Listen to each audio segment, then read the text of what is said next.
नमस्कार दोस्तों, मेरे प्यारे भारत के भाइयों और बहनों। आप सभी का एक बार है नी बात में दोस्तों एक बार फिर से स्वागत है। दोस्तों आप लोगों को पता होगा, हमने दोस्तों पुरानी क्वेश्चन पेपर की दोस्तों एक श्रृंखला शुरू की थी, जिसके दोस्तों आज हमारा जो पेपर है दोस्तों वो आर.एस. प्री का ही होगा। दोस्तों हम आने वाले दिनों में दोस्तों आर.एस. प्री 2018, 2016, 2013 और 2011 के जितने भी पेपर हुए दोस्तों आर.एस. प्री के, उनको पेपरों को दोस्तों सोल्यूशन करने की कोशिश करेंगे। तो दोस्तों हम आप लोगों को बता दें दोस्तों, यहाँ पर पेपर के क्वेश्चन के साथ में दोस्तों उसकी दोस्तों बहुत ही शानदार व्याख्या की जाएगी। और दोस्तों व्याख्या वही की जाएगी दोस्तों जो अभी तक दोस्तों पुरानी क्वेश्चन पेपरों में आई हुई है, जैसे कि दोस्तों यूपीएससी हो चुका है, बीपीएससी हो गया, आपके Madhya Pradesh public service commission का हो गया दोस्तों, उत्तर प्रदेश पब्लिक सर्विस कमीशन का हो गया। और दोस्तों नोट भी कीजिएगा दोस्तों, यहाँ पर केवल और केवल दोस्तों ज़्यादा से ज़्यादा आरपीएससी के पेपर को कोई उठाने की कोशिश की गई है। तो दोस्तों हम शुरुआत करते हैं, लेकिन अभी तक दोस्तों आपने है नहीं बात को लाइक और सब्सक्राइब नहीं किया है तो दोस्तों कर लीजिए, क्योंकि दोस्तों ये आपकी दोस्तों सफलता में दोस्तों बहुत ही महत्वपूर्ण कड़ी रहने वाली है। और दोस्तों हम आप लोगों को बता दें, अगर अभी तक आपने हमारे दोस्तों व्हाट्सएप चैनल को ज्वाइन नहीं किया है तो उसको ज़रूर ज्वाइन कीजिए, ताकि दोस्तों आप मनोरंजन के साथ में दोस्तों पढ़ाई कर सकें। अगर दोस्तों आप हमेशा दोस्तों अगर इंस्टाग्राम और फेसबुक से भी जुड़ना चाहते हैं तो दोस्तों आप हमारे इंस्टाग्राम और फेसबुक चैनल को ज्वाइन कीजिए। दोस्तों आप एनी बार लिख कर दोस्तों सर्च कीजिए, आपके सामने हमारा चैनल आ जाएगा। ठीक है दोस्तों, तो दोस्तों आप इन्हें व्हाट्सएप चैनल, इंस्टाग्राम और फेसबुक चैनल को भी ज्वाइन कीजिए। और दोस्तों आप एनी बार को सब्सक्राइब जरूर कीजिए, ताकि दोस्तों आने वाले एग्जाम में दोस्तों आप लोगों को यहाँ से दोस्तों क्वेश्चन हूबहू मिलने की कोशिश की जाएगी दोस्तों। तो दोस्तों हम शुरुआत करेंगे। दोस्तों आज का हमारा जो पेपर होगा वो दोस्तों आर.एस. प्री 2018 का होगा। दोस्तों ये आरपीएससी द्वारा किया गया एक एग्जाम था, जो कि दोस्तों 5 तारीख 8वां महीना 2018 को जो पेपर हुआ था। दोस्तों हम यहाँ पर केवल और केवल हिस्ट्री के क्वेश्चनों को ही हल करेंगे। आने वाले दिनों में दोस्तों हम पॉलिटिकल साइंस, सोशियोलॉजी और दोस्तों जियोग्राफी जैसे महत्वपूर्ण टॉपिक को भी दोस्तों हल करने की कोशिश करेंगे। दोस्तों हमने यहाँ पर आप लोगों को पता होगा दोस्तों, हम हिस्ट्री की बहुत ही शानदार व्याख्या के साथ में क्वेश्चनों को आप लोगों को कंडक्ट करवा रहे हैं, ताकि आने वाले दिनों में दोस्तों आप आर.एस. जैसे एग्जाम को अपनी सफलता के लिए महत्वपूर्ण कुंजी साबित कर सके। ठीक है दोस्तों, तो दोस्तों हम शुरुआत करने से पहले आप लोगों को एक बार फिर से बता दें कि अगर आपने हमारे व्हाट्सएप चैनल, फेसबुक चैनल और इंस्टाग्राम को ज्वाइन नहीं किया है तो कर लीजिए दोस्तों, क्योंकि दोस्तों हम बाद में नहीं कहेंगे, ताकि दोस्तों आप अपनी सफलता को निश्चित कर सकें।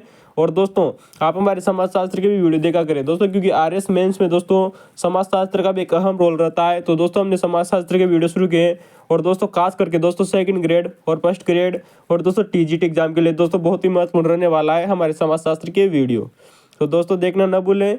ठीक है दोस्तों, और दोस्तों आप अपने दोस्तों को शेयर कर सकते हैं, ताकि दोस्तों उनको भी दोस्तों बड़ी बड़ी कोचिंग संस्थानों से जहाँ से कुछ भी नहीं मिलता, वहाँ दोस्तों है निवार से बहुत कुछ मिलने वाला है। और क्वेश्चन की दोस्तों बहुत ही शानदार व्याख्या रहने वाली है। मात्र दोस्तों एक क्वेश्चन में दोस्तों 4 ऑप्शन आते हैं, और हम उसके साथ में 4 ऑप्शन अलग से बताएंगे आप लोगों को, जो अभी तक उस क्वेश्चन से रिलेटेड जो अन्य क्वेश्चनों में पेपरों में आए हुए हैं। ठीक है दोस्तों, तो हम दोस्तों शुरुआत करते हैं। हमारा पहला प्रश्न है दोस्तों आर.एस. प्री एग्जाम 2018 का। आप हमारे दोस्तों पुराने वीडियो जरूर जाकर देखिए, हमने फर्स्ट ग्रेड के बहुत शानदार क्वेश्चन सॉल्यूशन करा रखे हैं। ठीक है दोस्तों, तो दोस्तों हमारा जो पेपर है भारत की इंडियन हिस्ट्री का दोस्तों क्वेश्चन है दोस्तों यहाँ पर। और दोस्तों पहला क्वेश्चन है कि दोस्तों यहाँ पर कुछ राजवंश दिए गए थे। दोस्तों राजवंशों की दोस्तों उनकी राजधानियों के क्रम में जमाना है। तो दोस्तों यानी कि कौन सा राजवंश की राजधानी कौन सी रही थी। ठीक है दोस्तों, तो दोस्तों हम बात करें दोस्तों कि जो हमारा जो शुंग वंश है दोस्तों, शुंग वंश की जो राजधानी रही थी वो रही थी दोस्तों आप लोगों को पता होगा पाटलिपुत्र। कैसे रही थी दोस्तों हम आप लोगों को बता दें, क्योंकि दोस्तों आपको पता होगा पाटलिपुत्र पर पहले दोस्तों मगध वंश का शासक था। मगध वंश का दोस्तों अंतिम सम्राट होता है हर एक वंश का, उसका नाम है दोस्तों ब्रह्मदत्त। तो दोस्तों मगध पर दोस्तों जब हर एक वंश राज स्थापित कर रहा था तो दोस्तों ब्रह्मदत्त की मृत्यु हो जाती है। अंतिम राजा ब्रह्मदत्त था मगध का। और दोस्तों वहाँ पर ब्रह्मदत्त की को मारकर दोस्तों जो पुष्य मित्र जो शुंग था दोस्तों, वो मगध पर अपना शासन स्थापित कर लेता है और दोस्तों शुंग वंश की नींव रखता है। तो दोस्तों हम आप लोगों को बता दें, शुंग वंश है दोस्तों वह 185 ईस्वी पूर्व से 75 ईस्वी पूर्व तक चला था। तो दोस्तों आप हमें कमेंट में बताइए इसका शासन वर्ष कितना हुआ। ठीक है दोस्तों, तो दोस्तों शुंग वंश की राजधानी दोस्तों पाटलिपुत्र हो गई। ठीक है दोस्तों हम अगले क्वेश्चन की तरफ चलते हैं। हमारा अगला क्वेश्चन आता है कि सातवंश की राजधानी कौन सी थी। दोस्तों इसका मिलान करके हमें बताना था आर.एस. प्री एग्जाम 2018 में। दोस्तों आप लोगों को पता होगा सातवाहन वंश की राजधानी दोस्तों पैटर्न थी, और दोस्तों ये वर्तमान में दोस्तों इसे प्रतिष्ठान भी कहते हैं। क्या कहते हैं दोस्तों, प्रतिष्ठान भी कहते हैं। दोस्तों इसका जो संस्थापक था दोस्तों सिमुक था। कौन दोस्तों, क्वेश्चन बार बार एग्जाम में रिपीट हो रहा है कि दोस्तों सातवाहन जो वंश है उसका संस्थापक कौन था? इसका उत्तर होगा दोस्तों सिमुक। दोस्तों जो सातवाहन जो वंश था दोस्तों, इसने 60 ईस्वी पूर्व से 240 ईस्वी पूर्व तक दोस्तों शासन किया था। तो दोस्तों आप हमें जोड़कर बताइए दोस्तों इनका शासन बल कुल कितना रहा? दोस्तों पैटर्न और प्रतिष्ठान दो तो वही है दोस्तों। जब आप लोगों को दोस्तों मगध जो महान जनपद पढ़ाए थे दोस्तों, तो दोस्तों जब आपको महान जनपद पढ़ाए थे दोस्तों, हमने उसमें पढ़ाया था कि दोस्तों असमक जो महान जनपद है दोस्तों दक्षिणी भारत में, उसके समानांतर दोस्तों वहाँ पर एक और वंश था, उसका नाम था दोस्तों मूलक प्रदेश। मूलक प्रदेश की राजधानी भी दोस्तों पैटर्न या प्रतिष्ठान ही थी दोस्तों। आपको वेरी इंपॉर्टेंट है कि असमक महाजनपद के दोस्तों जो समकालीन था दोस्तों वो था दोस्तों मूलक प्रदेश, और मूलक प्रदेश की राजधानी भी दोस्तों पैटर्न या प्रतिष्ठान ही थी दोस्तों महान जनपद काल के समय। तो दोस्तों सातवाहन की राजधानी पैटर्न या प्रतिष्ठान हो गए। हम बात करें दोस्तों की कदम वंश की। दोस्तों कदम वंश की राजधानी बनवासी थी दोस्तों। बनवासी वर्तमान में दोस्तों कर्नाटक में पड़ती है दोस्तों। फिर गौर की जगह कदम वंश की राजधानी बनवासी है और एक कर्नाटक में पड़ती है। और दोस्तों कदम वंश का जो संस्थापक था वो दोस्तों कौन था? मयूर शर्मन। कौन दोस्तों? मयूर शर्मन ने दोस्तों इसकी स्थापना की थी और दोस्तों इसने पल्लवों को हराया था दोस्तों। इसने 300 ईस्वी पूर्व से 750 ईस्वी तक साम्राज्य स्थापित किया था। किसने दोस्तों? कदम वंश ने। वन दोस्तों हम बात करें दोस्तों के हमला जो अगला ऑप्शन नंबर 4 था कि चंदेल वंश की राजधानी कौन सी थी? दोस्तों इसका उत्तर होगा दोस्तों महोबा। दोस्तों चंदेल वंश की राजधानी महोबा थी और दोस्तों इसने 8वीं शताब्दी से 12वीं शताब्दी तक शासन किया था चंदेलों ने। दोस्तों हम इसको बताते हैं दोस्तों कि नन्नुक नामक व्यक्ति ने 831 ईस्वी में दोस्तों चंदेल राजवंश की स्थापना की थी। वेरी मोस्ट इंपोर्टेंट है, क्वेश्चन बार बार रिपीट हो रहा है दोस्तों कि चंदेल वंश का संस्थापक कौन था दोस्तों? होगा दोस्तों नन्नुक। नन्नुक ने दोस्तों 831 में दोस्तों ये क्वेश्चन जरूर आया है 8वीं शताब्दी तक, हर बच्चा याद रख लेता है। सन भी याद रखना दोस्तों। 831 में स्थापना की थी और दोस्तों इसने जो उपाधि धारण की थी वो है दोस्तों नरप और महीपति। वेरी मोस्ट इंपोर्टेंट है कि नरप और महीपति उपाधियां किसकी थी दोस्तों? नन्नुक की थी दोस्तों, जो कि चंदेल वंश का संस्थापक माना जाता है। 831 में इसने संस्थापना की थी और चंदेलों की दोस्तों राजधानी दोस्तों महोबा रही थी अधिकतर समय। दोस्तों चंदेल वंश का एक और शासक आता है दोस्तों, उसका नाम है दोस्तों राहिल। क्या नाम है दोस्तों? राहिल। दोस्तों जो राहिल नाम का दोस्तों जो राजा था या शासक था दोस्तों, उसने अजयगढ़ का मंदिर बनवाया था दोस्तों। वेरी मोस्ट इंपोर्टेंट है दोस्तों, भारत में अजयगढ़ का मंदिर किसने बनवाया था दोस्तों? वो है दोस्तों राहिल। वहीं दोस्तों इसने महोबा के निकट यानी अपनी राजधानी के निकट दोस्तों राहिल सागर का निर्माण भी करवाया था। वेरी मोस्ट इंपोर्टेंट है दोस्तों कि राहिल सागर का निर्माण किस वंश के राजा ने करवाया था? वो था दोस्तों चंदेल वंश। दोस्तों यहाँ पर राजा नहीं पूछा था, यहाँ पूछा गया था दोस्तों कि किस वंश के राजा ने पूछा था? चंदेल वंश के राजा, क्योंकि राहिल का नाम सुनते तो दोस्तों आप राहिल कर ही लोगे। दोस्तों एक क्वेश्चन बार बार रिपीट हो रहा है कि दोस्तों हर्ष शासक कहाँ का था? दोस्तों भारत देश में दोस्तों हर्ष नाम की दोस्तों बहुत सारे राजा हुए दोस्तों। वेरी मोस्ट इंपोर्टेंट है, हर्ष नाम से दोस्तों बहुत सारे राजा हुए दोस्तों हमारे फर्स्ट ग्रेड एग्जाम में दोस्तों। इससे पहले भी आप लोगों को बहुत शानदार इस चीज को बताया कि हर्ष नाम का दोस्तों राजा दोस्तों कश्मीर का भी एक राजा था। हर्ष नाम का राजा दोस्तों कन्नौज का भी एक राजा था जो कि हर्षवर्धन कहलाता था। और दोस्तों हर्ष नाम का एक राजा जो चंदेल भी हुआ था। वेरी मोस्ट इंपोर्टेंट है। और दोस्तों कन्नौज के हर्ष और दोस्तों चंदेल के हर्ष में दोस्तों बहुत सारी समानता है दोस्तों। चंदेल वंश का राजा जो हर्ष था दोस्तों, इसने 900 ईस्वी से 925 ईस्वी तक शासन किया था, करीबन 25 वर्षों तक लगभग। दोस्तों इसने एक लेख लिखवाया, उसका नाम है दोस्तों खजुराहो लेख। दोस्तों खजुराहो लेख में दोस्तों हर्ष को दोस्तों परम भट्टारक कहा गया है दोस्तों। वेरी मोस्ट इंपोर्टेंट है कि दोस्तों हर्ष को खजुराहो लेख में परम भट्टारक कहा गया है और दोस्तों ये चंदेल शासक था। वहीं दोस्तों हम आप लोगों को बता दें कन्नौज शासक जो हर्ष था दोस्तों, उसको दोस्तों बांसखेड़ अभिलेख में दोस्तों परम माहेश्वर कहा गया है दोस्तों। वेरी इंपॉर्टेंट है, दोनों कथन अलग अलग है दोस्तों, साफ गौर कीजिएगा दोस्तों। ये दोस्तों हमारे 4 ऑप्शन थे दोस्तों आरपीएससी प्री 2018 का, और दोस्तों हमने इनको सॉल्यूशन कर दिया आप लोगों के सामने बहुत ही शानदार। दोस्तों एक और वंश आता है जो दोस्तों बार बार एग्जाम में पूछा जा रहा है, वो है दोस्तों त्रिपुरी का कलचुरी वंश। दोस्तों इंपॉर्टेंट है जो त्रिपुरी है दोस्तों। आप हमें बताइए दोस्तों त्रिपुरी वर्तमान में दोस्तों मध्य प्रदेश में। तो दोस्तों भारतीय राष्ट्रीय कांग्रेस का जो त्रिपुरी अधिवेशन हुआ था दोस्तों गांव में, तो दोस्तों इसकी अध्यक्षता किसने की जी? आप हमें कमेंट में जरूर बताइए दोस्तों। हम इस क्वेश्चन को आप लोगों को बहुत बार बता चुके हैं हमारे पुराने क्वेश्चन पेपरों में। तो दोस्तों त्रिपुरी में दोस्तों जो कलचुरी वंश था दोस्तों चेदिया हेदक, उसका संस्थापक था दोस्तों वाराम राजदेव। क्या नाम से दोस्तों? वाम राजदेव दोस्तों उसका संस्थापक माना जाता है त्रिपुरी में, जो कि वर्तमान में मध्य प्रदेश में पड़ता है। ठीक है दोस्तों। तो दोस्तों हमारे आपके सामने दोस्तों क्वेश्चन की बहुत ही शानदार व्याख्या और क्वेश्चन का आंसर रहे थे। अगले क्वेश्चन की तरफ चलते हैं दोस्तों कि दोस्तों सभी यहाँ पर जो कथन दिए गए थे दोस्तों आरएस प्री एग्जाम 2018 में यहाँ पर कुछ 4 कथन दिए गए थे, हमको उनको सही में से सही कथन छांटना था। तो दोस्तों 3 कथन दोस्तों सही थे, एक कथन गलत था, हमने उसको भी सही कर लिख दिया है आप लोगों के सामने, ताकि आने वाले एग्जाम में दोस्तों आपको बहुत ही लाभकारी रहे ये क्वेश्चन वो। ठीक है दोस्तों। तो दोस्तों हमारा क्वेश्चन आता है कि स्वतंत्र आधार वाला, फिर गौर कीजिएगा दोस्तों बहुत शानदार क्वेश्चन है और ऐसे क्वेश्चन दोस्तों बहुत ही कम देखने को मिलते हैं दोस्तों।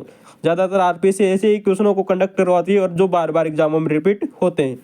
क्वेश्चन है दोस्तों कि स्वतंत्र आधार यानी चुनाव पत्र के मंदिरों का उद्भव दोस्तों गुप्त काल में माना जाता है। वेरी इंपॉर्टेंट है दोस्तों, बहुत ही शानदार कथन है और क्वेश्चन बिल्कुल सही है कि स्वतंत्र आधार के जो मंदिरों का जो उद्भव है दोस्तों वो गुप्त काल में माना जाता है। किस में माना जाता है दोस्तों? गुप्त काल में। यानी कि दोस्तों जो स्वतंत्र आधार यानी जो चुनाव पत्र के जो मंदिरों का जो उद्भव हुआ दोस्तों वो गुप्त काल में हुआ। ठीक है दोस्तों, कि जैसे जैसे मौर्य काल समाप्त होता है फिर गुप्त काल में आता है। तो दोस्तों आप लोगों को पता होगा गुप्त काल दोस्तों स्वर्ण काल भी कहलाता है इंडियन हिस्ट्री का। ठीक है दोस्तों, वहीं हम बात करें दोस्तों कि लाड़का मंदिर। दोस्तों आप हमें दोस्तों बताया कि लाड़का मंदिर दोस्तों ऐहोल वर्तमान में किस राज्य में स्थित है? तो दोस्तों जो लाड़का जो मंदिर है दोस्तों ऐहोल का, ये बादामू के चालुक्यों से संबंधित। दोस्तों बिल्कुल सही क्वेश्चन है दोस्तों, क्योंकि जो लाड़का जो ऐहोल मंदिर है दोस्तों ये बादामा की चालुक्यों से संबंधित है। आप हमें दोस्तों कमेंट में बताइए दोस्तों कि ऐहोल में और कौन कौन से मंदिर है और ऐहोल को क्या कहा जाता है दोस्तों। ठीक है दोस्तों, हम इसको पहले दोस्तों बहुत बार बता चुके हैं आपको दोस्तों ऐहोल के बारे में। दोस्तों यहाँ के प्रमुख मंदिर आप लोगों को बता चुके हैं, क्या क्या मिला है वो भी बता चुके हैं। तो दोस्तों आप हमारे पुरानी वीडियो जरूर जाकर देखिए। दोस्तों हम अगले क्वेश्चन की तरफ चलते हैं जो कि बिल्कुल सही था। हमारा दूसरा भी सही है, पहला भी सही है और तीसरा भी सही है। खजुराहो के मंदिरों के जो समस्त खंड है दोस्तों, आपको पता है दोस्तों खजुराहो जो वर्तमान में मध्य प्रदेश में पड़ता है और दोस्तों ये करीबन मारुसेली में निर्मित है। तो दोस्तों खजुराहो की जो मंदिर है दोस्तों वो समस्त जो खंड है उसके दोस्तों वो आंतरिक और बाह्य रूप से एक दूसरे जो जुड़े हुए हैं। दोस्तों वेरी मोस्ट इंपॉर्टेंट है, खजुराहो की जो मंदिर है दोस्तों उसकी जो समस्त खंड है वो आंतरिक और बाह्य रूप से दोस्तों एक दूसरे से जुड़े हुए हैं। वेरी मोस्ट इंपॉर्टेंट है दोस्तों, तीनों कथन सही है। दोस्तों हमने यहाँ पर जो चौथा कथन लिया है अक्सर इसमें भी बच्चे कंफ्यूजन होते हैं दोस्तों। जैसे हमने आप लोगों को बताया कि शासक दोस्तों हर्ष था, वर्ष बहुत सारे थे दोस्तों भारत में। दोस्तों राजा हर्ष नाम के बाद बहुत सारे हुए। वैसे दोस्तों भारत में दोस्तों कैलाशनाथ मंदिर आता है। दोस्तों कैलाशनाथ मंदिर भी दोस्तों बहुत सारे हैं दोस्तों भारत में, लेकिन जो सबसे प्रसिद्ध है वो है दोस्तों कांची का कैलाशनाथ मंदिर और है दोस्तों एक है दोस्तों एलोरा का कैलाशनाथ मंदिर। दोस्तों दोनों कथन क्वेश्चन अलग अलग है, बच्चे इनमें अक्सर कंफ्यूजन होती है। हम आप लोगों के सामने इस कंफ्यूजन को दूर करेंगे आज कि दोस्तों जो कांची का जो कैलाशनाथ मंदिर है दोस्तों, फिर गौर कीजिएगा, कांची का कैलाशनाथ जो मंदिर है दोस्तों इसे राजेश्वर मंदिर भी कहते हैं, क्योंकि दोस्तों और ये दोस्तों द्रविड़ जो शैली है उसमें बना हुआ है। क्योंकि आप लोगों को पता होगा दक्षिणी भारत में दोस्तों एक शैली चलती है, उसका नाम है दोस्तों द्रविड़ शैली। तो दोस्तों जो कांची का जो कैलाशनाथ मंदिर है दोस्तों वो द्रविड़ शैली में बना हुआ है। और दोस्तों हम आप लोगों को बता दें कि कांची का कैलाशनाथ मंदिर दोस्तों पल्लव राजा राजसिंह या राजेश्वर के समय इसका निर्माण किया गया था। फिर गौर कीजिएगा दोस्तों, और दोस्तों कैलाशनाथ मंदिर जो कांची का है दोस्तों, फिर गौर कीजिएगा हम कांची के कैलाशनाथ मंदिर की बात कर रहे हैं दोस्तों, ये पल्लव राजा राजेश्वर के समय इसका निर्माण करवाया गया था। दोस्तों माना जाता है दोस्तों कि पल्लव काल का दोस्तों सबसे अलंकृत मंदिर है दोस्तों कैलाशनाथ मंदिर। क्वेश्चन आया हुआ है दोस्तों कि पल्लव काल का सबसे अलंकृत मंदिर कौन सा है? दोस्तों कैलाशनाथ मंदिर कांची का। दोस्तों इसे राजेश्वर मंदिर भी कहते हैं दोस्तों, वेरी मोस्ट इंपॉर्टेंट है दोस्तों, इसे राजेश्वर मंदिर भी कहते हैं। दोस्तों याद रखना दोस्तों, जब ये दोस्तों राज सिंह शैली दोस्तों पल्लव काल में राज सिंह शासक बनता है, तो दोस्तों राज सिंह के समय एक शैली उत्पन्न हुई, उसका नाम है दोस्तों राज सिंह शैली। तो दोस्तों राज सिंह शैली का सबसे उत्कृष्ट मंदिर माना जाता है दोस्तों कैलाशनाथ मंदिर कांची का।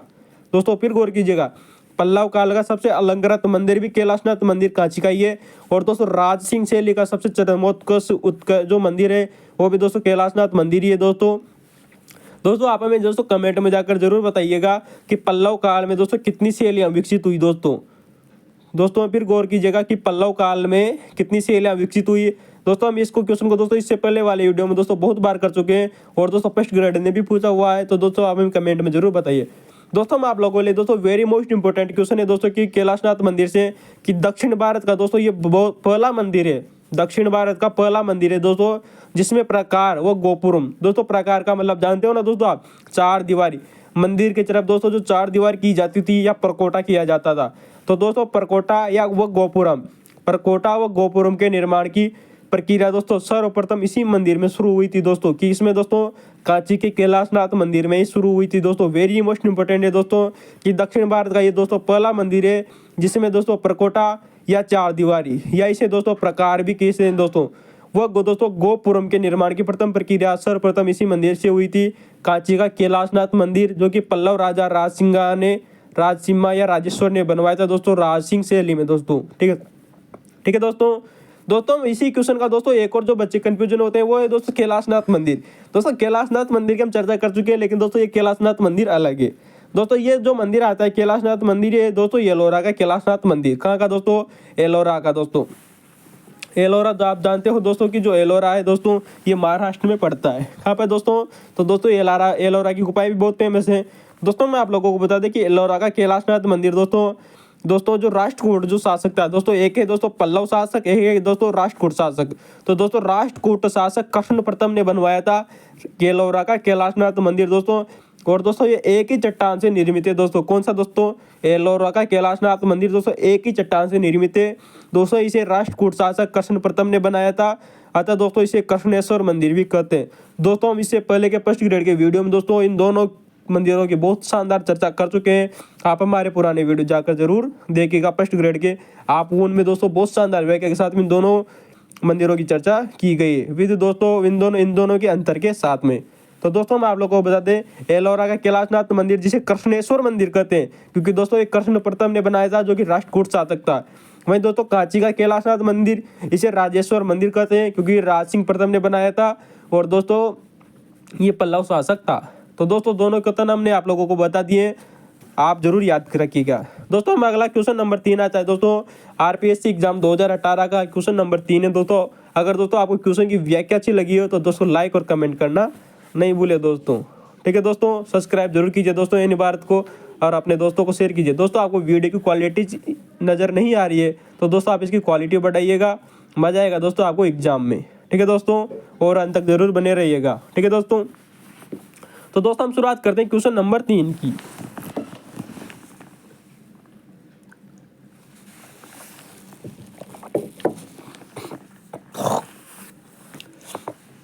तो दोस्तों जो क्वेश्चन नंबर 3 है कि प्राचीन भारत में दोस्तों, किसमें दोस्तों, प्राचीन भारत में दोस्तों यहाँ पर एक श्रेणी व्यवस्था चलती थी। क्या चलती दोस्तों, श्रेणी व्यवस्था चलती थी जिसे दोस्तों गिल्ड्स भी कहते हैं दोस्तों। एग्जाम में आया हुआ है कि गिल्ड्स क्या थे दोस्तों। प्राचीन काल में दोस्तों जो श्रेणी व्यवस्था थी उसे दोस्तों गिल्ड्स कहते हैं दोस्तों। ये गिल्ड्स दोस्तों यूपीएससी में पूछा हुआ है दोस्तों, वेरी मोस्ट इंपॉर्टेंट है कि दोस्तों आरपीएससी ने पूछा है दोस्तों श्रेणी व्यवस्था और गिल्ड्स से पूछा है दोस्तों यूपीएससी ने। तो दोनों दोस्तों एक ही है, गिल्ड्स को ही दोस्तों प्राचीन समय में श्रेणी व्यवस्था कहा जाता था। तो दोस्तों हमने यहाँ पर जिनके 4 कथन लिए और चारों कथन दोस्तों बिल्कुल ही सही है दोस्तों, ये इस बात को गौर कीजिएगा दोस्तों। श्रेणी व्यवस्था व्यापारियों और कारीगरों की एक संगठन था दोस्तों, वेरी इंपॉर्टेंट है। श्रेणी व्यवस्था व्यापारियों और कारीगरों का संगठन था और दोस्तों इसका अन्य नाम मिल रहा है दोस्तों गिल्ड्स, निकाय या निगम। दोस्तों इसे अनेक जगह पर दोस्तों दक्षिणी भारत में दोस्तों निकाय या निगम के नाम से भी जाना जाता था। किसको दोस्तों, श्रेणी को। तो दोस्तों श्रेणी को अपने नाम मिलते हैं दोस्तों निकाय व निगम के कहते थे। ये दोस्तों व्यापारियों और कारीगरों का एक संगठन था। ठीक है दोस्तों हम बात करें दोस्तों की जो गिल्ड्स होती थी तो दोस्तों ये क्या करती थी दोस्तों, वस्तु जो उत्पादित जो वस्तुएं होती थी उनकी गुणवत्ता और जो कीमत संबंधित श्रेणी द्वारा निर्धारित की जाती थी। जैसे कि अब बात करें दोस्तों कि कोई एक ऐसी श्रेणी दोस्तों जो उस प्रोडक्ट का निर्माण कर रही है तो दोस्तों उसकी गुणवत्ता भी देखेगी और उसी की कीमत निर्धारित भी वही करती थी जो उससे संबंधित जो श्रेणी होती थी। ठीक है दोस्तों, तो दोस्तों ये व्यापारियों और कारीगरों का संगठन था, इसे निकाय, निगम या गिल्ड्स भी कहते थे। और दोस्तों ये गुणवत्ता और कीमत संबंधित श्रेणियां भी निर्धारित स्वयं ही करती थी, यानी कि गुणवत्ता भी स्वयं और कीमत भी स्वयं निर्धारित करती थी, जिससे रिलेटेड वो श्रेणी होती थी। तो दोस्तों क्वेश्चन नंबर 3 है हमारा, जो तीसरा ऑप्शन नंबर 3 है उसको देखिएगा कि श्रेणी अपने सदस्यों के आचरण पर नियंत्रण रखती थी। दोस्तों वेरी मोस्ट इंपॉर्टेंट है कि जो श्रेणी होती थी दोस्तों वो अपने सदस्यों के आचरण पर भी नियंत्रण करती थी, क्योंकि दोस्तों किसी भी संस्था में दोस्तों व्यक्तियों का आचरण भी बहुत महत्वपूर्ण होता है। तो दोस्तों और दोस्तों याद रखना जो श्रेणी व्यवस्था थी दोस्तों ये प्राचीन समय में दोस्तों संपूर्ण भारत में प्रचलित थी। यही क्वेश्चन दोस्तों आरपीएससी 2018 के एग्जाम ने दोस्तों इसमें गलत माना था, क्योंकि उसने दोस्तों केवल और केवल उत्तरी भारत दिया था। नहीं दोस्तों, उत्तरी भारत नहीं होगा दोस्तों, यहाँ पर उत्तरी भारत और दक्षिणी भारत दोनों जगह दोस्तों प्रचलित थी श्रेणी व्यवस्था। यानी कि हम यूँ कह सकते हैं दोस्तों कि श्रेणी व्यवस्था संपूर्ण भारत में प्रचलित थी। वेरी मोस्ट इंपॉर्टेंट है दोस्तों क्वेश्चन नंबर ऑप्शन नंबर 4। तो दोस्तों श्रेणी व्यवस्था को गिल्ड्स कहते थे, इसे कई कई जगह दोस्तों निकाय व निगम भी कहते थे। ये दोस्तों व्यापारियों और कारीगरों का संगठन था दोस्तों, ये उसकी व्यक्तियों की आचरण पर भी नियंत्रण रखती थी। और दोस्तों जो श्रेणी व्यवस्था थी ये गुणवत्ता और कीमत संबंधित जो नियम थे ये खुद ही बनाते थे और दोस्तों ये संपूर्ण भारत में प्रचलित थी। आने वाले एग्जाम में दोस्तों ये क्वेश्चन जरूर रिपीट होगा, आप इस बात का वादा रखिए हमसे। ठीक है दोस्तों, तो दोस्तों हम क्वेश्चन नंबर 4 की तरफ चलते हैं। वीडियो को ज़्यादा लंबा नहीं करेंगे दोस्तों, आज हम ठीक है दोस्तों। तो दोस्तों क्वेश्चन नंबर 4 है कि दिल्ली सल्तनत में, दोस्तों फिर गौर कीजिएगा कि दिल्ली सल्तनत में दीवान अर्ज विभाग की स्थापना किसने की थी। दोस्तों आपने अक्सर क्वेश्चन यही बार बार रिपीट पढ़ा होगा दोस्तों कि दीवान अर्ज जो विभाग है दोस्तों इसकी स्थापना किसने की थी। दोस्तों अगर आपको पता है तो दोस्तों आप कमेंट में जरूर बताइए, नहीं पता दोस्तों हम इसके क्वेश्चन की बहुत शानदार व्याख्या करेंगे। क्वेश्चन है दोस्तों कि दिल्ली सल्तनत में दीवान अर्ज विभाग की स्थापना बलबन नाम के एक व्यक्ति ने की थी। दोस्तों जो बलबन नाम का जो शासक था दोस्तों, दिल्ली का शासक था, और दोस्तों ये गुलाम वंश का शासक था। किसका दोस्तों? गुलाम वंश का शासक था बलबन। दोस्तों हम आप लोगों को बता दें, जब दीवान अर्ज न देकर दोस्तों इसका एक अन्य नाम आता है, उसका नाम है दोस्तों आरिज ए मुमालिक। क्या नाम से दोस्तों? आरिज ए मुमालिक। दोस्तों दीवान अर्ज का ही दोस्तों एक नाम है। किसका दोस्तों? दीवान अर्ज का नाम अन्य नाम मिलता है दोस्तों, उसका नाम है दोस्तों आरिज ए मुमालिक। दोस्तों आरिज ए मुमालिक का दोस्तों व्यक्ति अधिकारी कौन नियुक्त किया गया था, आप हमें कमेंट में जरूर बताइएगा। क्वेश्चन पूछा हुआ है दोस्तों कि दीवान अर्ज विभाग का जो अधिकारी था वो कौन नियुक्त किया गया था, और ये दोस्तों विभाग कौन सा था। दोस्तों हम आप लोगों को बता दें कि बलबन नाम के जो अधिकारी था दोस्तों जो गुलाम वंश था, तो दोस्तों गुलाम वंश के दोस्तों जो शासक था बलबन, उसने एक सैन्य विभाग बनाया। दोस्तों इन्हें अपनी सेना के लिए एक विभाग बनाया, उसका नाम है दोस्तों दीवान अर्ज। तो दोस्तों आप इसको ऐसे याद कीजिएगा कि जो अर्ज करेंगे हम सेना से, क्योंकि सेना ही तो दोस्तों हमें युद्ध में विजय दिलाएगी, तो दोस्तों हमें अर्ज करना है सेना से। तो दोस्तों अर्ज जो विभाग था वो एक सैन्य विभाग था, और दोस्तों बलबन ने इसका जो अधिकारी नियुक्त किया था उसका नाम है दोस्तों इमाद उल मुल्क। दोस्तों वेरी मोस्ट इंपोर्टेंट है, बलबन ने जो इसका अधिकारी नियुक्त किया उसका नाम था दोस्तों इमाद उल मुल्क। ठीक है दोस्तों, और इसे आरिज ए मुमालिक भी कहते थे। दोस्तों हम बात करें दोस्तों बलबन की। दोस्तों दिल्ली सल्तनत का दोस्तों शासक आता है गुलाम वंश का, उसका नाम है दोस्तों बलबन। दोस्तों बलबन का जो मूल नाम था दोस्तों वो था दोस्तों बहाउद्दीन। दोस्तों बार बार एग्जाम में रिपीट हो रहा है कि दोस्तों बलबन का अधिक मूल नाम क्या था, उसका नाम है दोस्तों बहाउद्दीन। क्या नाम से दोस्तों? बहाउद्दीन दोस्तों इसका मूल नाम था। और दोस्तों इसने 3 प्रकार की प्रथा शुरू की। दोस्तों सिजदा और दोस्तों पेबोस नाम की एक प्रथा शुरू की थी, जो कि दोस्तों दिल्ली सल्तनत में दोस्तों जो दरबार होता था उसमें काम में आती थी। दोस्तों कौन? दोस्तों सिजदा वो पेबोस प्रथा किसने शुरू की थी दोस्तों? बलबन ने शुरू की थी। दोस्तों उसने एक त्योहार भी शुरू किया था, पारसी या ईरानी जो एक त्योहार था उसका नाम है दोस्तों नवरोज त्योहार। पारसी आधार या पारसी दोस्तों ईरानी आधार पर दोस्तों एक त्योहार शुरू किया, उसका नाम है दोस्तों Navroz. Very most important question दोस्तों, बार बार एग्जाम में रिपीट हो रहे हैं। सिजदा पेबोस प्रथा शुरू की, नवरोज त्योहार भी शुरू किया। दोस्तों एक बार आरपीएससी ने क्वेश्चन पूछा हुआ है कि दिल्ली की सुल्तान ने दोस्तों अपनी पुत्री का विवाह दोस्तों एक चिश्ती संत से कर दिया था। दोस्तों वेरी मोस्ट इंपोर्टेंट है कि बलबन वही व्यक्ति है दोस्तों जिसने अपनी पुत्री, उसका नाम है दोस्तों हुसैरा। दोस्तों हुसैरा नाम नहीं पूछा है दोस्तों, आने वाले एग्जाम में हुसैरा नाम पूछा जाएगा। कि आरपीएससी ने पूछा है कि दिल्ली सुल्तान बलबन ने अपनी पुत्री हुसैरे का विवाह दोस्तों चिश्ती संत के तीसरे दोस्तों व्यक्ति, भारत के तीसरे व्यक्ति, उनका नाम आता है दोस्तों शेख फखरुद्दीन गजिया शंकर। क्या नाम से दोस्तों? शेख फखरुद्दीन गजिया शंकर, जिसे चिश्ती संत से दोस्तों जिन्हें दोस्तों बाबा फरीद भी कहते हैं, इनसे अपना विवाह कर दिया था अपनी पुत्री का। वेरी मोस्ट इंपोर्टेंट है, आरपीएससी ने पूछा हुआ है दोस्तों कि अपनी पुत्री हुसैरा का विवाह बलबन ने दोस्तों चिश्ती संत शेख फखरुद्दीन गजिया शंकर, जिसे बाबा फरीद कहते हैं, उनसे अपनी जो पुत्री थी उसका विवाह कर दिया था। ठीक है दोस्तों, और दोस्तों आप हमें कमेंट में जरूर बताइएगा कि किस चिश्ती संत ने दोस्तों विवाह नहीं किया था। ठीक है दोस्तों, आप लोगों के लिए क्वेश्चन है दोस्तों, बताएंगे तभी आप लोगों को याद होंगे। ठीक है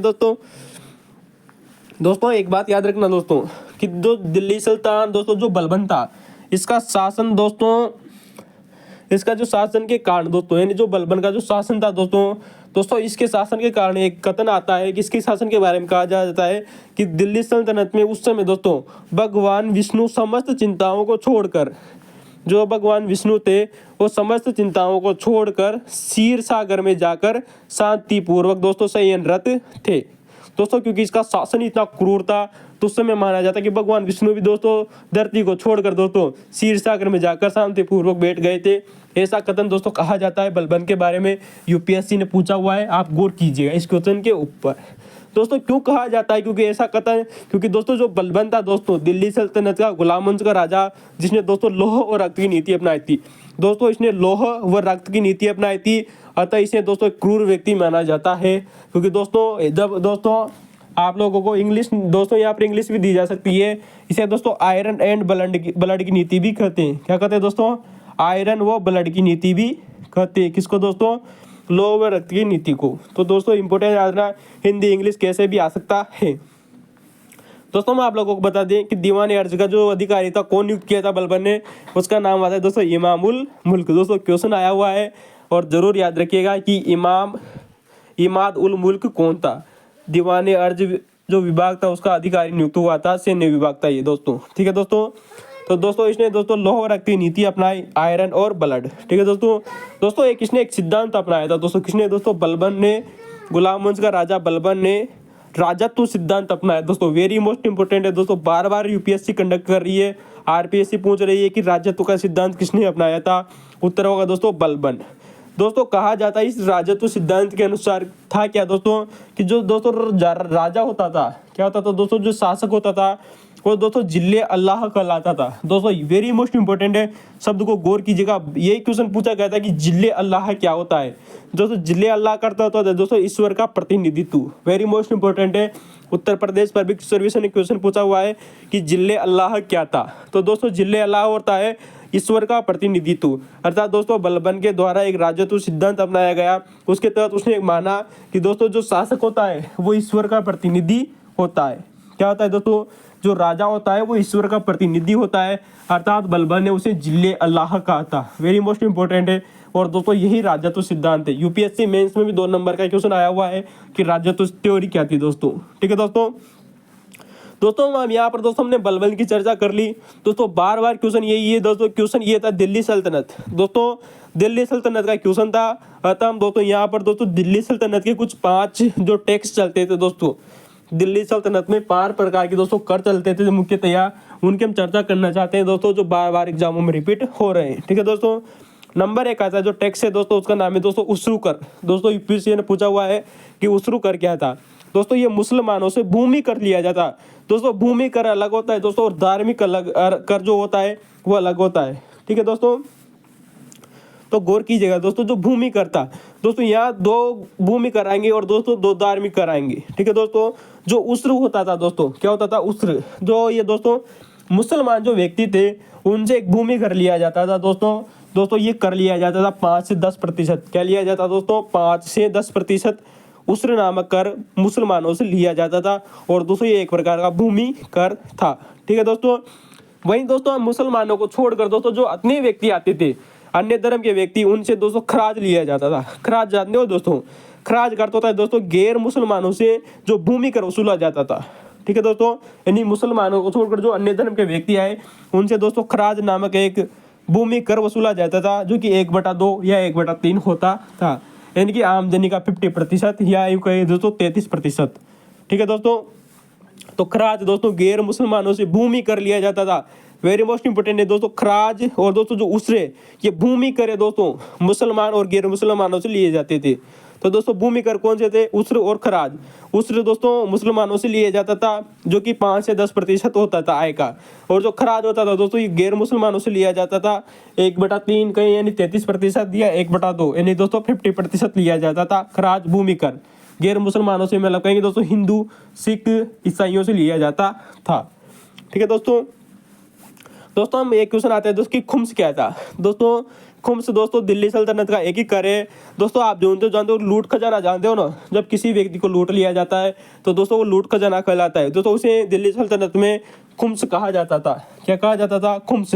या हम यूँ कहें दोस्तों कि जो गड्ढे खजाने होते थे, यानी कि दोस्तों खजाना जानते हो दोस्तों, कहीं पर खजाना मिल जाना, तो दोस्तों उसे खुम्स कहा जाता था। वो एक प्रकार का कर होता था, उसको दोस्तों सरकार को देना होता था, उसे खुम्स कहते थे दोस्तों। हमारे दोस्तों वो तो भूमि कर हो गए। अब आते दोस्तों 2 धार्मिक कर। दोस्तों जो जजिया होता है दोस्तों ये गैर मुसलमानों से लिया जाने वाला एक धार्मिक कर था, गैर मुसलमानों से दोस्तों, वेरी मोस्ट इंपोर्टेंट है।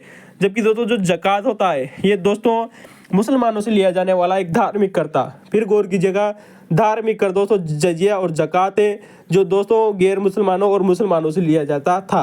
तो दोस्तों याद रखना, जजिया दोस्तों गैर मुसलमानों से लिया जाता था, अर्थात दोस्तों हिंदू, सिख वगैरह जितने भी व्यक्ति थे उनसे लिया जाता था। जबकि जो जकात है दोस्तों ये केवल मुसलमानों से लिया जाता था। जो तो दोस्तों इसकी जो टैक्स होती थी वो बहुत ही कम होती थी। लेकिन दोस्तों याद रखना धार्मिक कर था, वेरी मोस्ट इंपोर्टेंट है। जजिया और जकात धार्मिक करे, उसरू और दोस्तों जो खराज है वो दोस्तों भूमि करे। ठीक है दोस्तों, क्वेश्चन बार बार रिपीट हो रहा है। तो दोस्तों हम शुरुआत करते हैं क्वेश्चन नंबर 5 से। ठीक है दोस्तों, अगर दोस्तों आपने हमारे हे निबात कुछ लाइक और सब्सक्राइब नहीं किया है तो करिए। अगर व्याख्या चिन्ह नजर आ रही है दोस्तों तो दोस्तों कमेंट में जरूर बताइए। ठीक है दोस्तों, तो दोस्तों हम अगले क्वेश्चन की तरफ चलते हैं। Question number 5।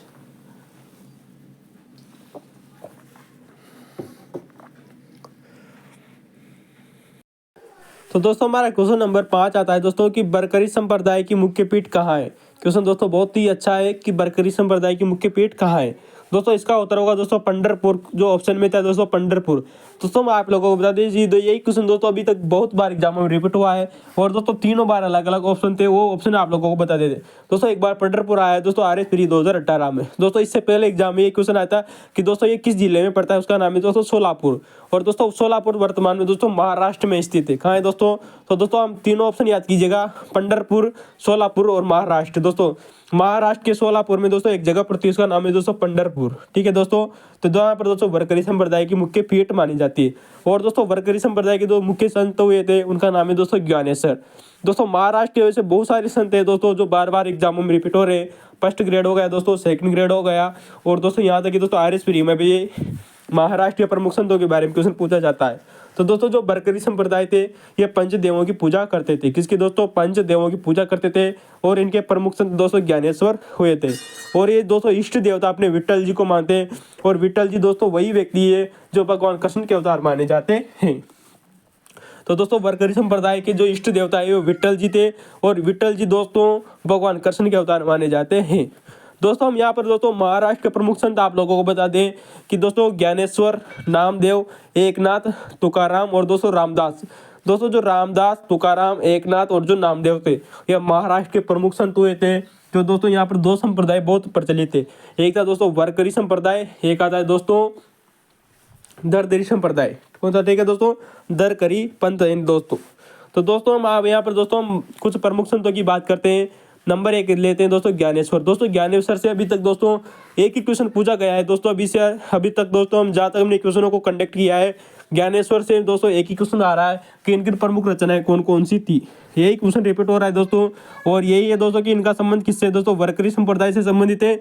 और दोस्तों इनकी जो रचना है दोस्तों वो कौन कौन सी और दोस्तों कहाँ के निवासी थे दोस्तों? तो दोस्तों जो ज्ञानेश्वर थे दोस्तों ये महाराष्ट्र के प्रमुख संत थे, वरकरी संप्रदाय से संबंधित थी। इनकी प्रमुख रचनाएं जो अभी तक पूछी जा रही है दोस्तों, नंबर 1 दोस्तों इन्होंने ज्ञानेश्वरी लिखी। दोस्तों याद रखना ज्ञानेश्वरी इन्होंने भागवत जो गीता आती है दोस्तों, भगवत जो गीता आती है, भगवत गीता पर इन्होंने एक टीका लिखी थी, उसका नाम है दोस्तों ज्ञानेश्वरी। ठीक है दोस्तों।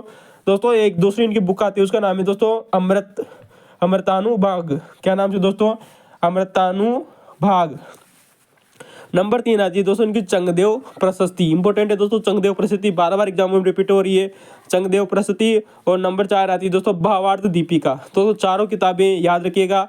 जबकि दोस्तों ज्ञानेश्वरी थी दोस्तों ये टीका है दोस्तों, वेरी मोस्ट इंपॉर्टेंट है, ज्ञानेश्वरी टीका है। जबकि 3 इनकी अन्य पुस्तकें हैं, अमृतानुभाग, चंगदेव प्रशस्ति और भावार्थ दीपिका।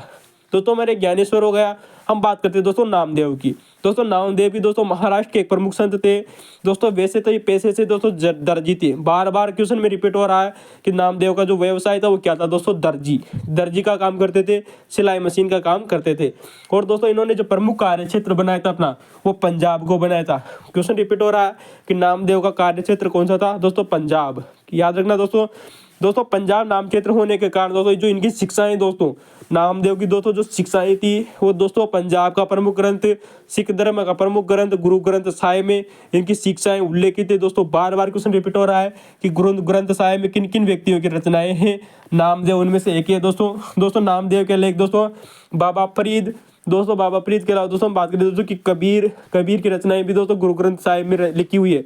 नामदेव हो गया दोस्तों, बाबा फरीद हो गया दोस्तों। याद रखना दोस्तों कि ये जो आता दोस्तों इनके ऊपर दोस्तों जो नामदेव थे इनके ऊपर क्वेश्चन पूछा हुआ है कि इस्लाम धर्म का दोस्तों प्रभाव सर्वाधिक था, यानी कि दोस्तों हिंदू धर्म का प्रभाव न होकर दोस्तों नामदेव के ऊपर दोस्तों इस्लाम धर्म का प्रभाव सर्वाधिक था। वेरी मोस्ट इंपॉर्टेंट है, बार बार क्वेश्चन में रिपीट हुआ है दोस्तों। क्वेश्चन 3 बार एग्जाम में रिपीट हुआ है कि नामदेव के ऊपर किस धर्म का प्रभाव सर्वाधिक था।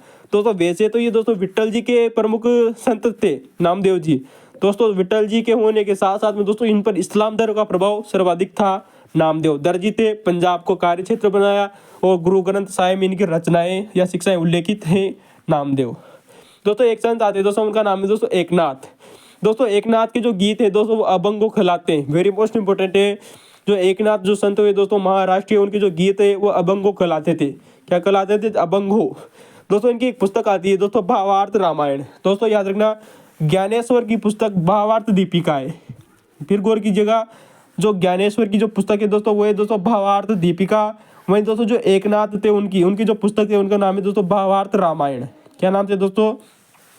क्योंकि रामायण एक है दोस्तों, अतः दोस्तों आप इसको ऐसे याद कीजिएगा, रामायण एक है, अर्थात भाव वार्थ जो रामायण पुस्तक है दोस्तों वो एकनाथ जी की आती है, और इनके जो गीत हैं वो अभंगों कहलाते हैं। दोस्तों एक और ऑप्शन सेम टू सेम मिलेगा आपको, वो है दोस्तों तुकाराम की कविताएं। दोस्तों याद रखना, जो तुकाराम हुए दोस्तों महाराष्ट्र के प्रमुख संत, उनकी दोस्तों जो कविताएं आती है, क्या आती है दोस्तों? कविताएं। उनकी कविताओं को दोस्तों अभंग कहते हैं। दोस्तों अभंगो अलग होता है और अभंग अलग होता है। एकनाथ के जो गीत थे वो अभंगो कहलाए, वहीं दोस्तों याद रखना जो तुकाराम की जो कविताएं थी वो अभंग कहलाती थी। क्या कहलाती थी? अभंग। तो दोस्तों आप याद कीजिएगा, अभंग अलग होता है और अभंगो अलग होता है।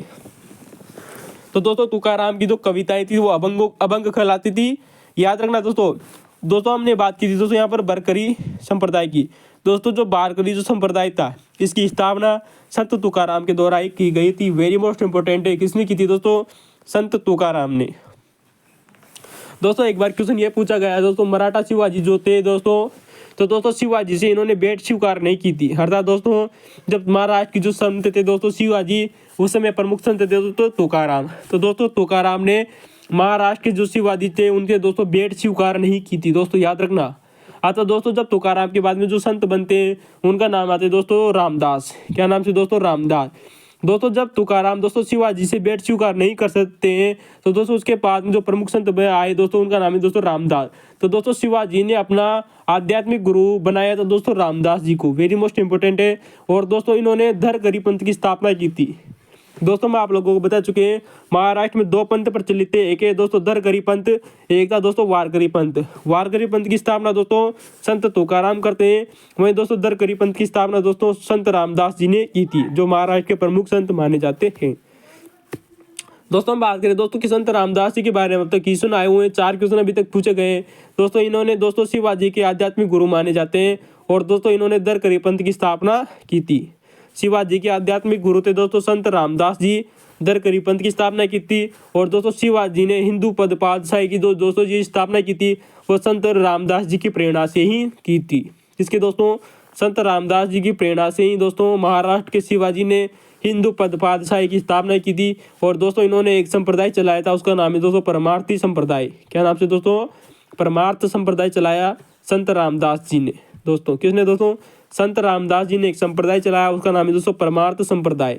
दोस्तों इसका एक अन्य नाम दोस्तों, इनका दोस्तों जो मूल नाम पड़ता है, यानी दोस्तों जब संत रामदास जी ने शिवाजी से शिवाजी को शिक्षा देने के बाद में ये एक नाम से प्रसिद्ध हुए, उनका नाम है दोस्तों समर्थ गुरु रामदास।